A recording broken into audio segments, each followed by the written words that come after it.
Para el mundo contemporáneo, la cultura más representativa de los Andes sudamericanos es la del Imperio Inca.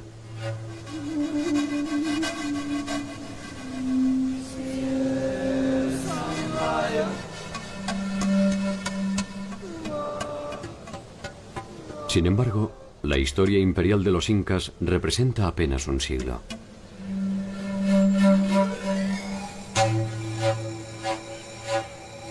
Mucho antes que ellos, en la región andina se desarrollaron muchas culturas de naturaleza deslumbrante.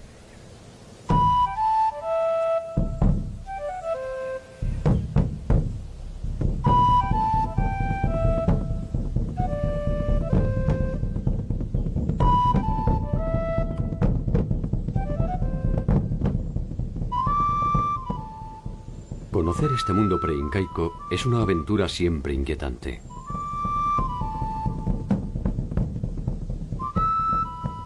La importancia de sus estructuras políticas y religiosas, sus increíbles desarrollos tecnológicos y su compleja forma de asociación desembocaron irreversiblemente en el mundo de los incas.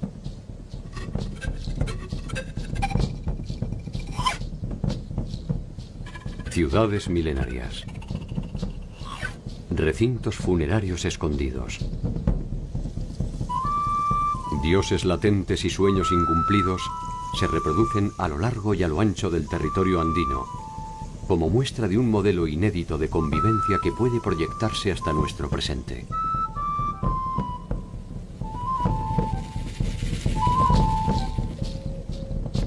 ¿Quiénes fueron y cómo vivieron los pueblos que precedieron a los incas?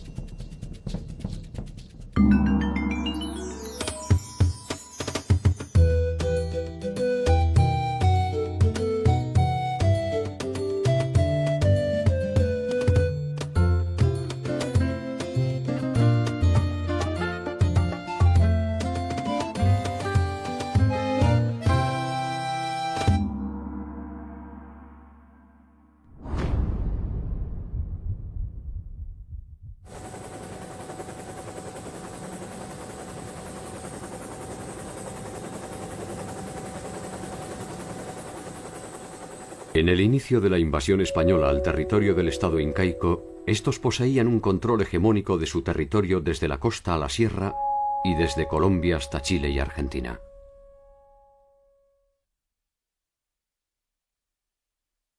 Algunos de los señoríos que los precedieron estaban bajo su órbita mediante acuerdos, y otros, sencillamente, habían sido sometidos militarmente.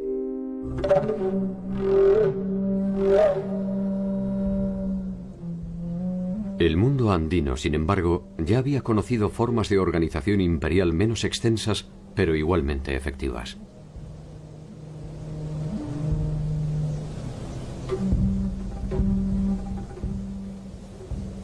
Hacia el remoto inicio de los tiempos, muchos habían intentado el sueño que coronaron los incas. Un sueño milenario iniciado en un paisaje que era apenas algo menos que un desierto hostil.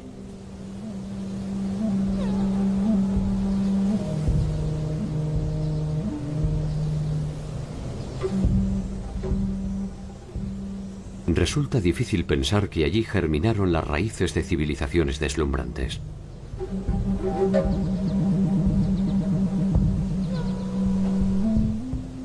Allí nacieron los primeros dioses, las primeras leyes, los primeros desencuentros.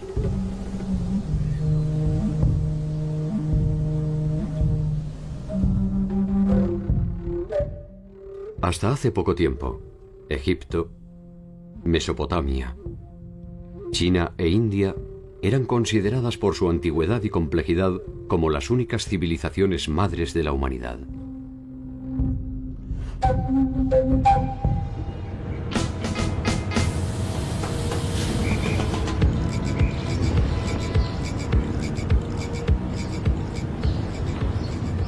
Sin embargo, más de 4000 años antes de la fundación de Cartago, 2000 años antes del reinado de Ramsés I y 1000 años antes de Hammurabi, existió en Perú un complejo político y cultural cuyo centro fue la ciudad sagrada de Caral.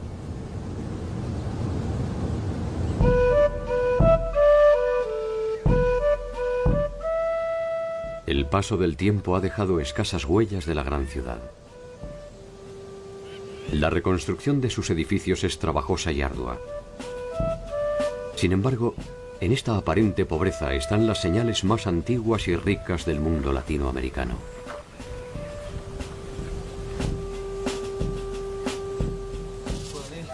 Entender qué nos dice este rastro de polvo es empezar a comprender la complejidad de nuestro tiempo.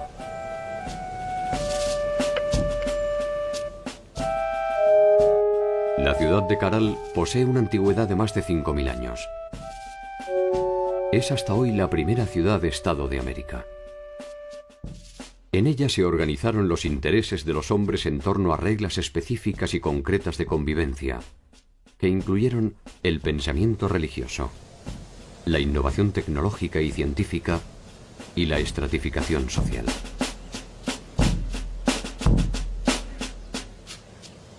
La incógnita en torno a Caral fue revelada por el equipo de arqueólogos de la Universidad de San Marcos, conducido por Ruth Sadi.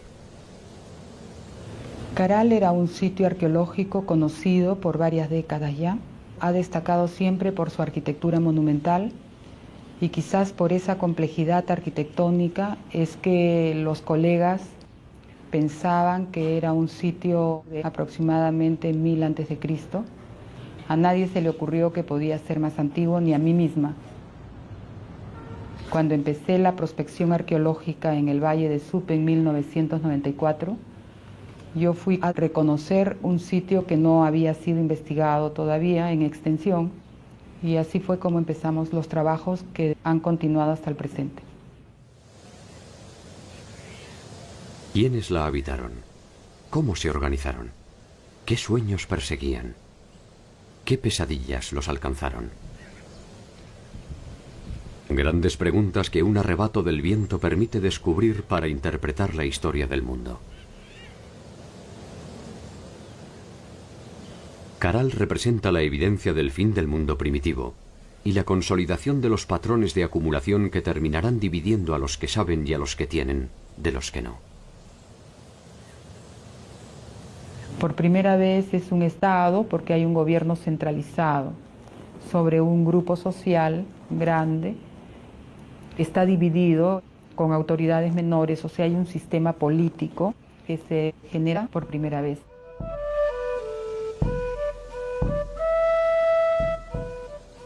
Extendida sobre una superficie de 50 hectáreas, posee 32 conjuntos arquitectónicos entre los que se encuentran el Templo del Anfiteatro, la Pirámide Mayor y la Pirámide de la Galería.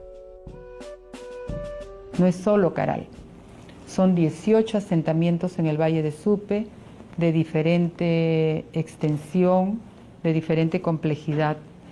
Comprendió los territorios de costa, de sierra y de selva. O sea, por primera vez en el Perú se tendió un eje de interacción entre las sociedades que poblaban las diversas regiones. De modo que tenemos productos, conocimientos y experiencias que de la selva se trasladaron a la sierra, de la sierra a la costa, y todo fue un eje que enriqueció el proceso general de esta sociedad.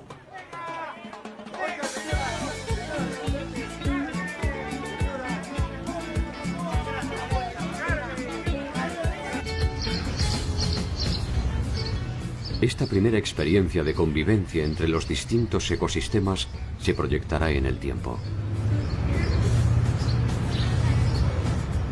Así, cada uno de los grandes estados andinos establecerá esta relación armónica entre el mar y la sierra.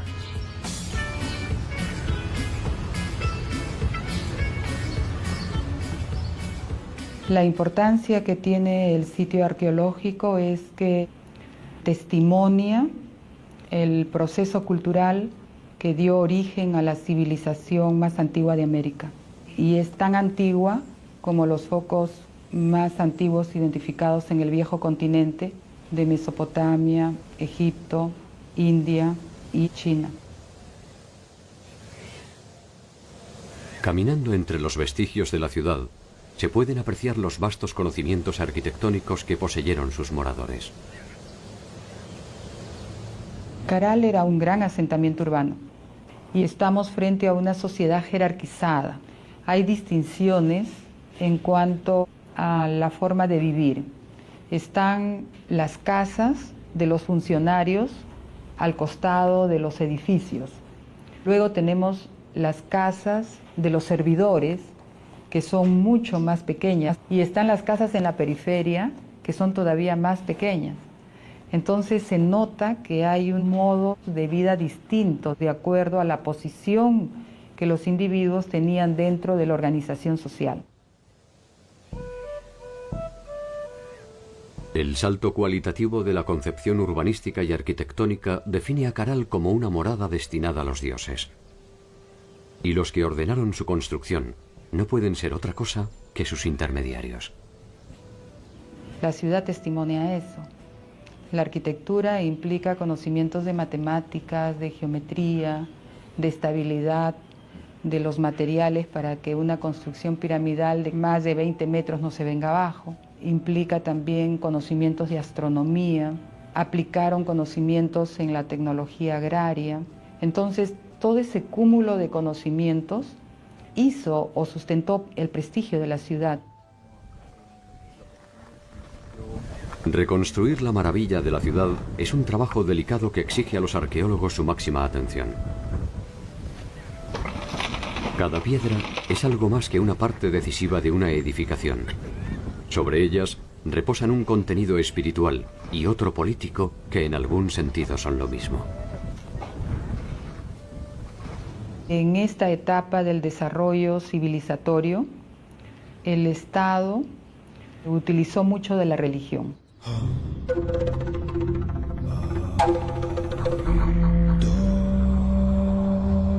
Es la religión la que sirvió para coercionar a la sociedad.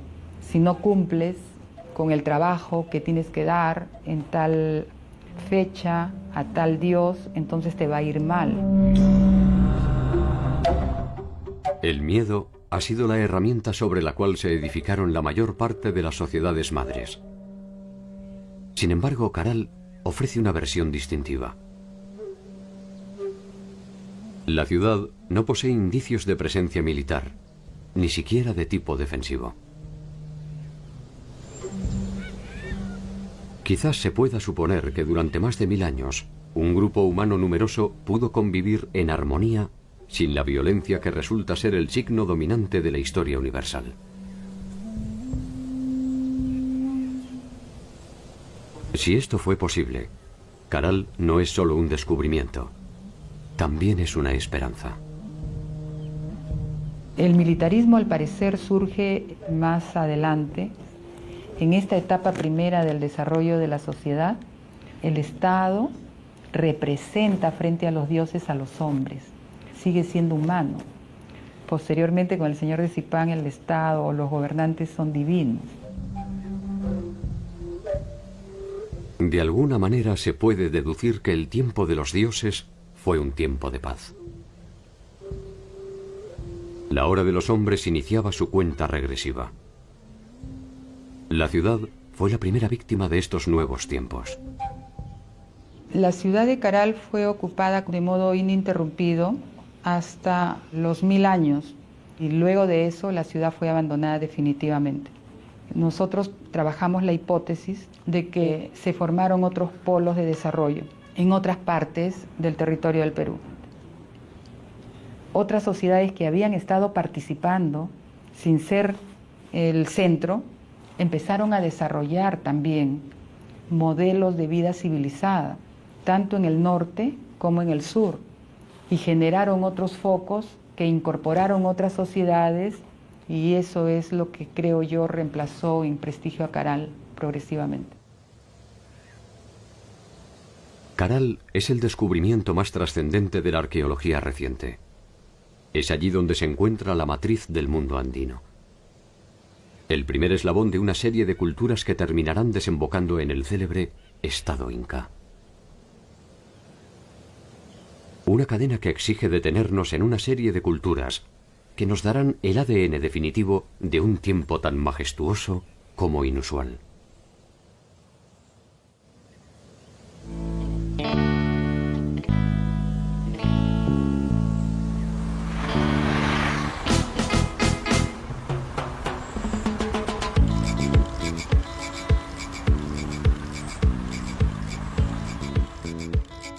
Entre el 1500 a.C. y el 500 de nuestra era, la más acabada representación de lo que se ha dado en llamar el primer horizonte cultural andino se encuentra en la ciudad de Chavín. Desde la Sierra Norte del Perú en la provincia de Huari y hasta más allá del territorio actual de Ecuador, la cultura chavín estableció su área de influencia y predominio.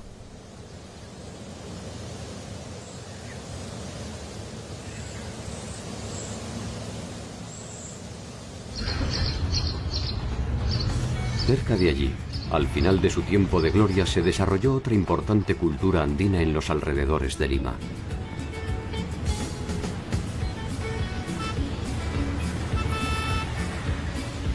Lima es en la actualidad la capital del Perú.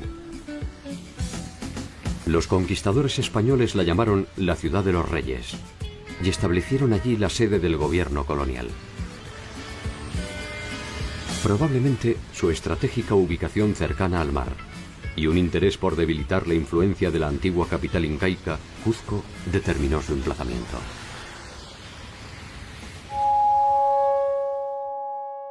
Entre el año 200 y el 700 de nuestra era, en torno a los valles limítrofes a los ríos Rímac, Chillón y Lurín, se desarrolló la cultura lima. Allí se combinaron los patrones clásicos de las sociedades andinas: la siembra, las obras hidráulicas, la construcción de caminos, el intercambio y la pesca.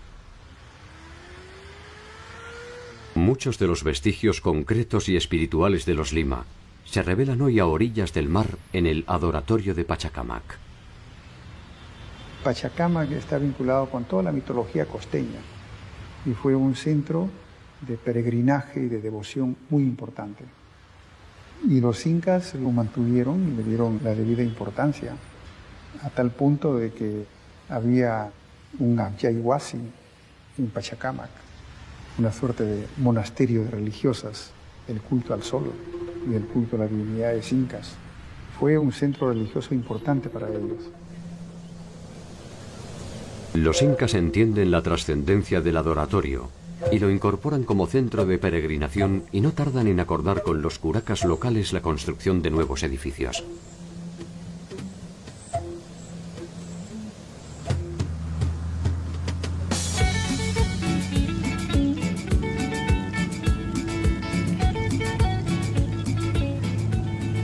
Una estrategia similar realizaron los incas cuando procedieron a la conquista del pueblo aymara en las inmediaciones del lago Titicaca. Para aquel entonces, el majestuoso centro ceremonial del Tiwanaku había sido abandonado.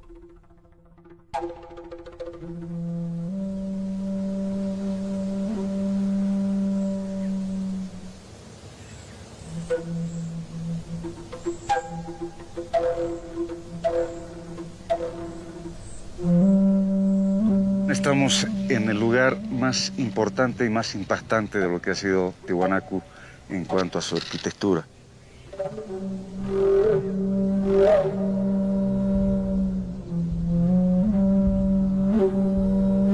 Tiwanaku es un conjunto de pueblos, un conjunto de grupos étnicos. En Tiwanaku se hablaba el quechua, se hablaba el aymara, se hablaba el puquina, se hablaba el chipaya, en fin, había una enorme cantidad de lenguas, así como pueblos. El lago Titicaca, ubicado a 3.850 metros sobre el nivel del mar, no era solamente un accidente geográfico. Era el símbolo de un imperio milenario en el que se sentaron las bases de la organización andina.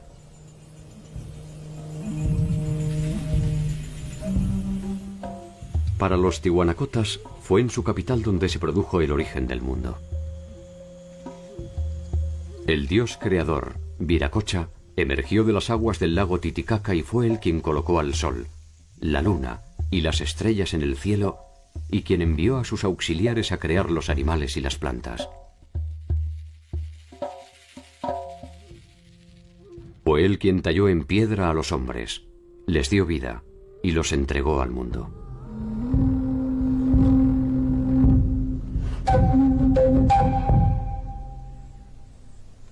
Tenemos tres grandes periodos que entender en Tiwanaku: el periodo aldeano, que se inicia aproximadamente hacia el año 1500, 1600 antes de Cristo. Este periodo aldeano va a perdurar hasta principios de nuestra era. A partir de principios de nuestra era, gracias a la consolidación del territorio, el aumento de la población, la diversificación en la producción, los nuevos sistemas agrícolas que se van realizando en Tiwanaku, el intercambio de productos, los excedentes, en fin, Tiwanaku se transforma en un estado. Es la época de las grandes construcciones, es la época donde hay ese predominio religioso.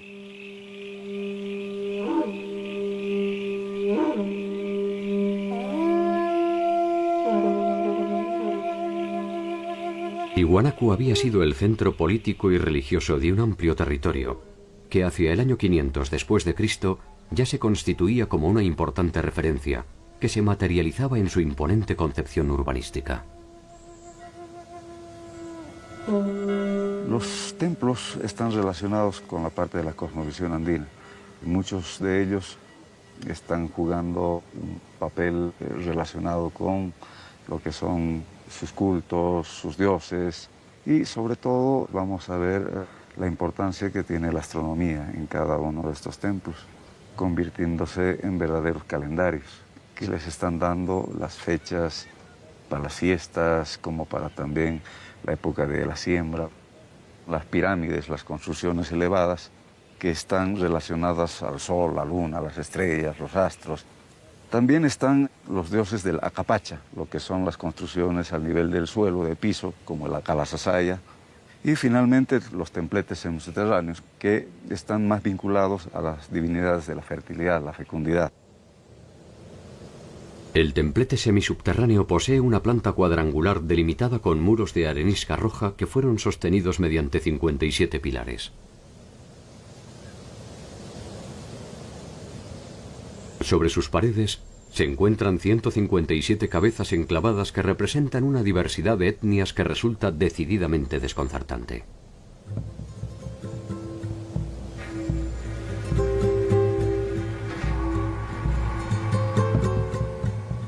Allí se representan distintas razas que de ninguna forma pudieron ser conocidas por los habitantes de Tiwanaku.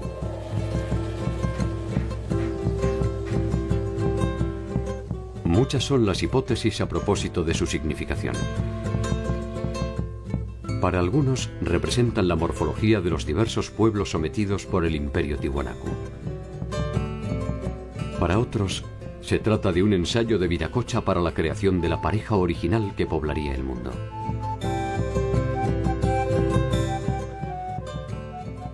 Los tiwanacotas proyectaron y realizaron obras monumentales, entre las cuales destaca la maravillosa Puerta del Sol, cuyo emplazamiento original es todavía un enigma. La Puerta del Sol nos está mostrando un complejo calendario, un calendario de carácter solar, lunar y a la vez agrícola. Los personajes alados están 15 a cada lado.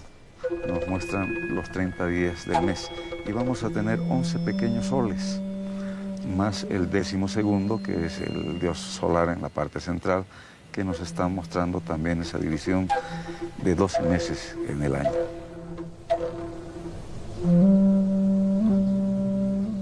A 1000 metros del lugar se encuentra el área del Pumapunku, cuya estructura inicial fue elegida por los incas para sus ceremonias, banquetes y celebraciones.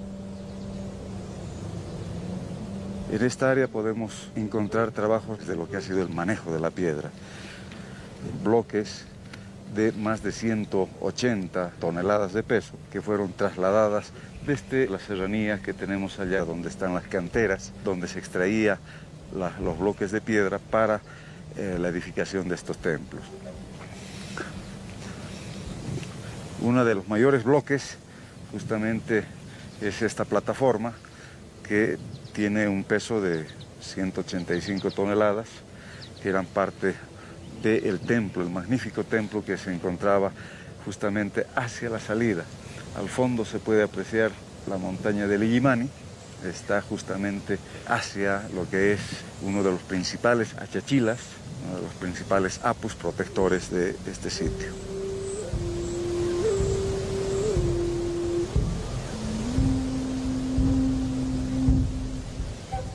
Tiwanaku tiene una gran importancia no solamente para el área del altiplano, sino también su importancia va a radicar en la influencia que ha tenido en el desarrollo cultural prehispánico en muchas culturas en gran parte de América.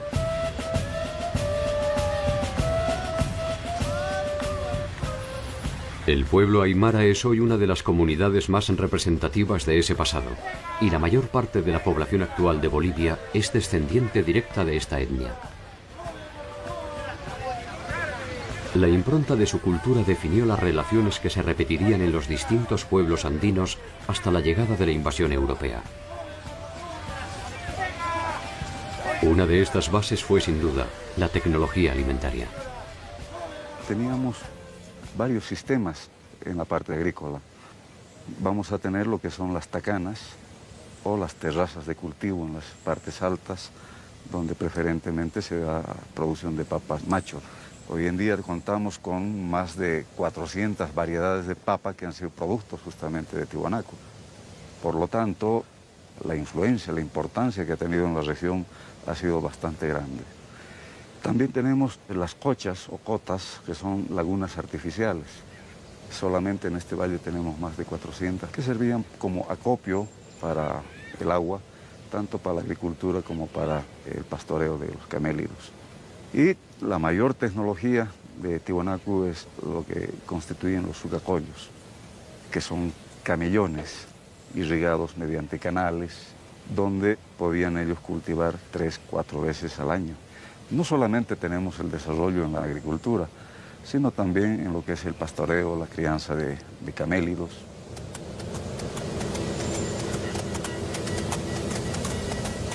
Gracias a ellos se tornó industrial la producción de carne desecada, conocida como charqui. Esta innovación tecnológica permitió la intensificación de los intercambios. Su prosperidad no tardó en producir la necesidad de expansión territorial en busca de espacio para la agricultura. Hacia el 700, Tiwanaku deja de ser un estado con predominio religioso, teocrático, se va transformando en un estado militarista, expansionista, donde va abriendo sus fronteras, va creciendo, se van formando nuevas ciudades que están distribuidos hasta la costa del Pacífico, así como también gran parte del Perú, incluso entrando hacia Argentina y Chile. Y esto va a traer convulsiones sociales. Al mismo tiempo vamos a tener problemas de carácter climatológico, vamos a ver una prolongada sequía que ha de afectar la base económica de Tiwanaku, que estaba sustentada en la agricultura. Este colapso hace que Tiwanaku empiece a desintegrarse, a dividirse en pequeños grupos. Hacia finales del primer milenio, como tantas otras ciudades andinas, Tiwanaku es abandonada. Había alcanzado más de 6 kilómetros cuadrados de extensión y llegó a tener más de 30.000 habitantes. Tiwanaku fue una sede importante que albergó al mismísimo Inca y se convirtió en una importante base operativa para sus conquistas hacia el sur territorial. Tiwanaku fue un centro productor de conocimientos y espiritualidad. La importancia de Tiwanaku trascendió su apogeo y su caída. Quedan por descifrar muchos eventos que aún carecen de nombre propio. La cultura, la lengua, la religión y algunas hazañas cercanas de su pueblo se han negado a sucumbir.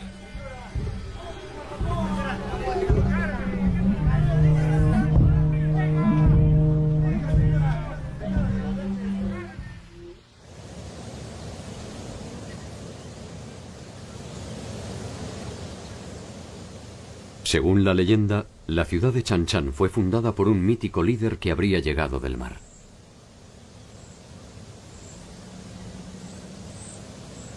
Su nombre fue Taikánamo. Con él se inicia la historia de los aguerridos Chimú, quienes ejercieron su vasta influencia territorial entre el 1100 y el 1450 de nuestra era, a lo largo de 1000 kilómetros de costa por más de 50 kilómetros tierra adentro.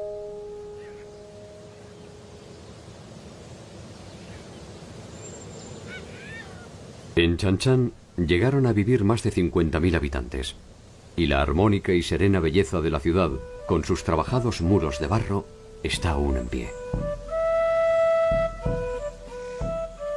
Los chimús protegieron específicamente sus conquistas agrarias y no dudaron en ejercer su poderío militar para asegurarse el control de los cauces de agua que garantizaban la siembra.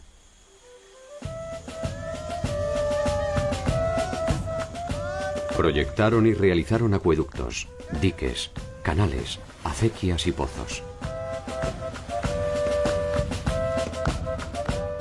Combinaron el cultivo del maíz, maní, ají, algodón y palta. Su artesanía fue fundamentalmente utilitaria y desarrollaron un eficaz aprovechamiento de la totora que les sirvió para la realización de viviendas y balsas.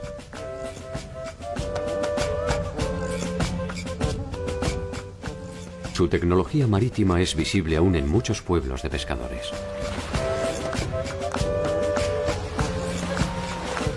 Sus conquistas se extendieron hacia el norte y el sur de Chanchan, y nada parecía poner en duda su hegemonía. Nada hasta que se toparon con los ejércitos del Inca Pachacútec. La conquista de Chanchan no fue una empresa fácil. Capac Chimú comanda a su pueblo cuando los incas se plantan a las puertas de su territorio. Los chimú se niegan a sumarse al Inca y por varias veces rechazan al multitudinario ejército imperial. La victoria será solo pasajera. Los incas reafirman su alianza con los curacas del Rimac y un nuevo ejército más grande y más poderoso desemboca finalmente en la rendición de Capac Chimú.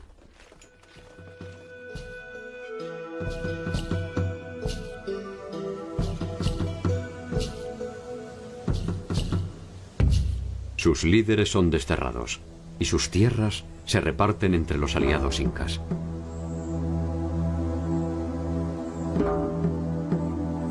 La ciudadela de Chanchan, sin embargo, ha llegado hasta nuestros días con sus silencios de barro, para dar por sentado que cuando se trata de los chimú, ninguna rendición es definitiva.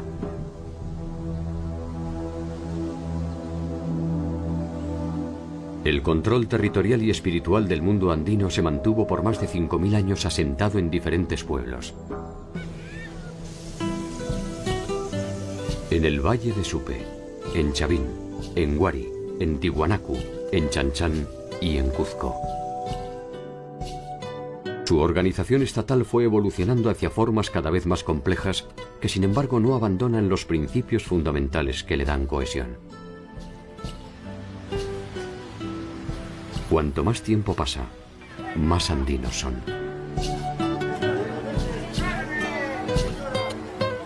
Una de las claves de su funcionamiento es la integración de todos sus habitantes en un sueño colectivo fuertemente regulado por el Estado.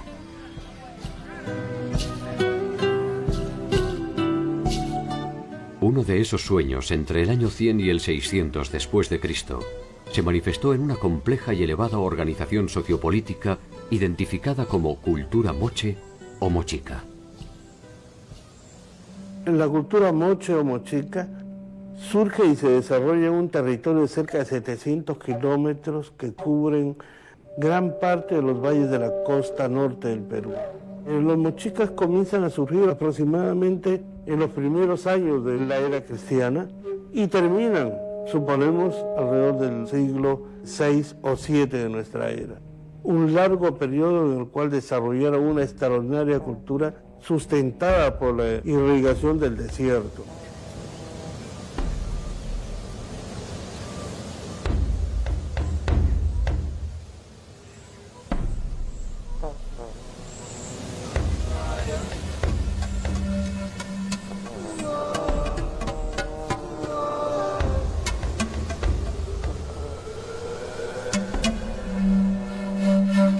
La conquista fue una de las formas mediante la cual se obtuvieron tierras, sirvientes, esclavos y riqueza. Pero sería a partir de su producción artística donde los mochicas obtendrían la eternidad que no le aseguraron las armas.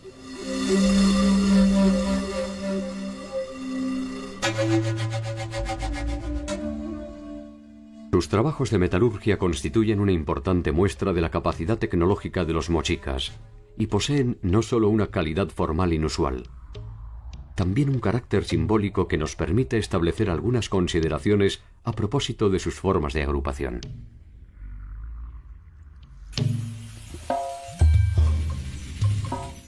La presencia de una fuerte ornamentación en la representación de sus señores es el indicio de una sociedad jerarquizada que monopoliza no solo las decisiones políticas y militares. Es también la base desde la cual puede presumirse el carácter sagrado de sus gobernantes. El oro como metal sabemos que no tenía ningún valor comercial. El oro estaba reservado exclusivamente para los ornamentos de los soberanos. Cuando muere un personaje importante que tiene algún adorno de oro, se va con él a la tumba porque nadie puede usarlo. El concepto de uso de cualquier vestimenta, de cualquier atuendo, está muy asociado a las personas. Y además, estos ornamentos debían acompañarlo para la vida en el inframundo, donde tenía que seguir ejerciendo sus mismos roles y sus mismas funciones.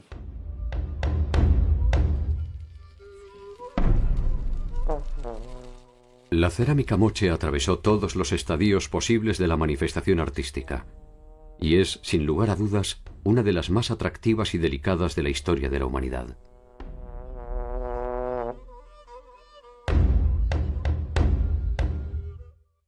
Desde los motivos abstractos primitivos hasta sus sofisticadas secuencias narrativas.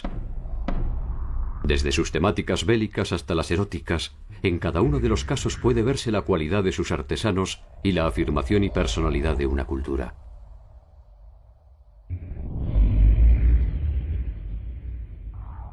Sus cabezas modeladas poseen un grado de realismo, técnica, expresividad y sensibilidad que rara vez han logrado otros artistas quizás menos anónimos.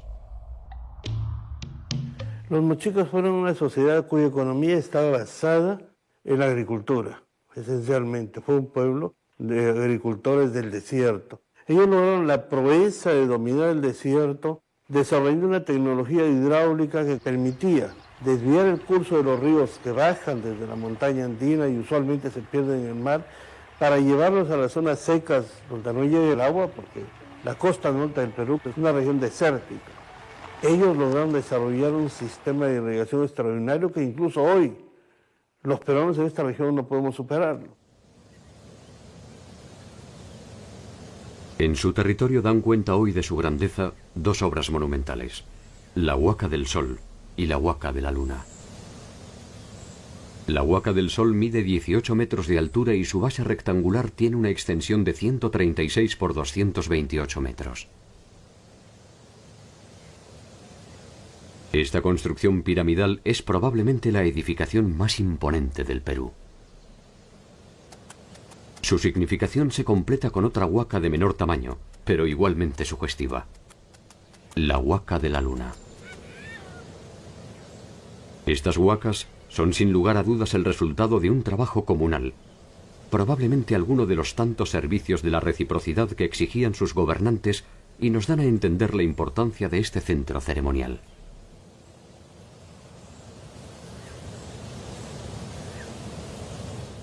Muchos de los misterios de esta cultura guerrera han comenzado a revelarse a partir de un descubrimiento sorprendente: la cámara funeraria del señor de Sipán. Las tumbas de Sipán fueron descubiertas a raíz del inicio de un saqueo en el monumento de Sipán. Se descubre una tumba con algunos objetos de oro y se desata una verdadera fiebre de oro en el pueblo. Iniciamos inmediatamente un trabajo de rescate arqueológico en una situación muy dramática que forma parte de toda la historia de esta excavación. Logramos detener el saqueo. En el año 87 iniciamos el trabajo de excavación que nos condujo algunas semanas más tarde a uno de los descubrimientos arqueológicos más importantes del antiguo Perú, la tumba del señor de Sipán. Lo importante de este descubrimiento es que por primera vez se logra presentar al mundo la tumba intacta, excavada científicamente, de un soberano del antiguo Perú. Este sepulcro ofreció una serie de revelaciones que permitieron establecer un cuadro más acabado de la organización mochica a partir de la riqueza de sus múltiples significados. Cuando encontramos la tumba de este personaje, nos dimos cuenta inmediatamente por la variedad y por la forma de los atuendos, los emblemas, que estamos frente a uno de los hombres más importantes de su tiempo. Usualmente los arqueólogos tenemos una nomenclatura muy típica para esas tumbas, tumba 1, tumba 2. Nosotros fuimos un poco a la idea de no solamente rescatar objetos arqueológicos, sino también la presencia humana y el espíritu de un pueblo. No podíamos llamarles tumba 1 y lógicamente no sabíamos el nombre verdadero de este personaje. Pero reflexionando sobre las características de la organización mochica como señorío y el nombre del pueblo de Zipán, lo llamamos la tumba del señor de Zipán.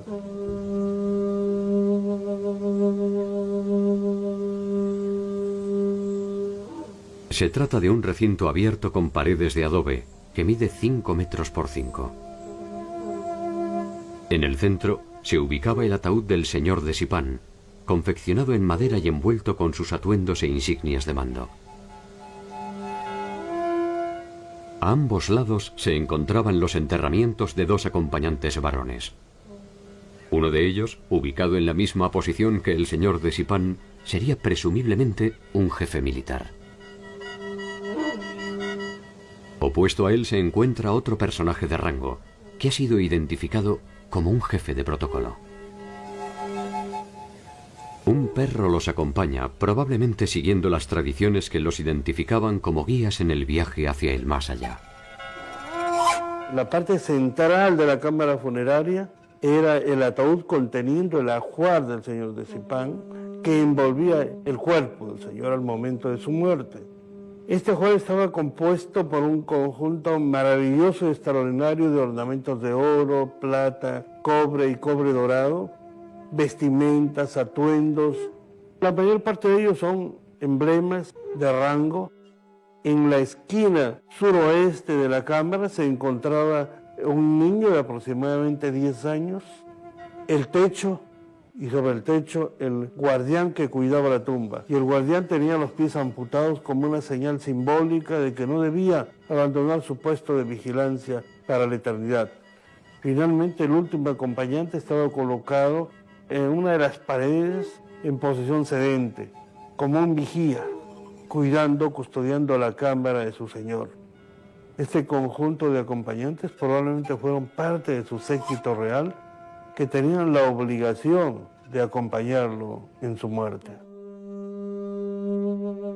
La disposición de los cuerpos y el hallazgo de más de 200 vasijas escultóricas que representan personajes de importancia definen la noción de la muerte como un viaje hacia la eternidad en la cual el noble es acompañado por un séquito que ha sido sacrificado a tal efecto.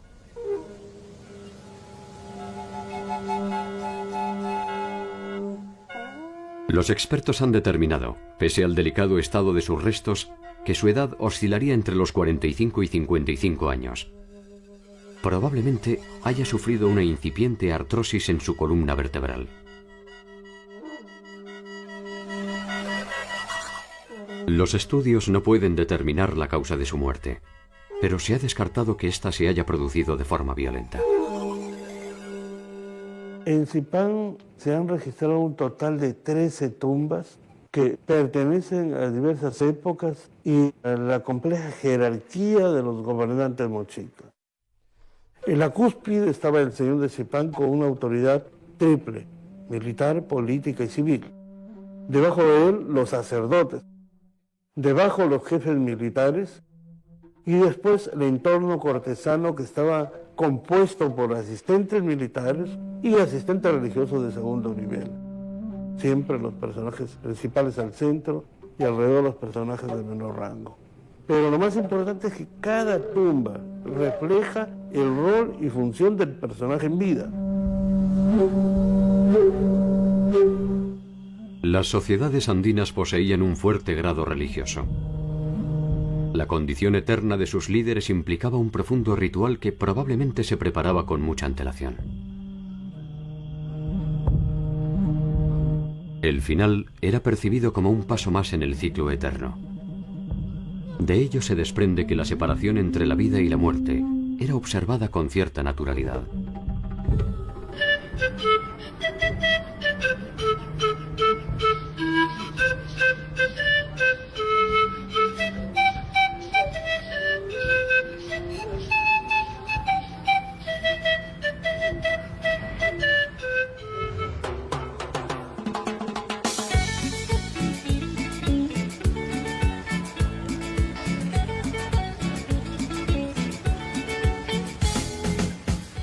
La vida y la muerte, los dioses y los hombres,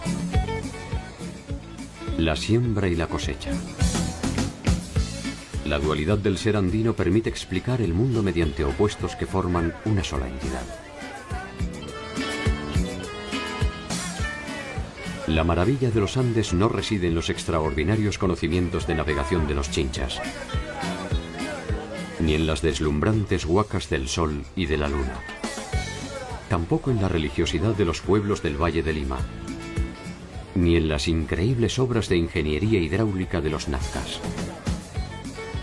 La maravilla de los Andes debería buscarse en la capacidad para preservar su espacio vital y su subsistencia más allá de cruentos enfrentamientos y profundos procesos de cambio.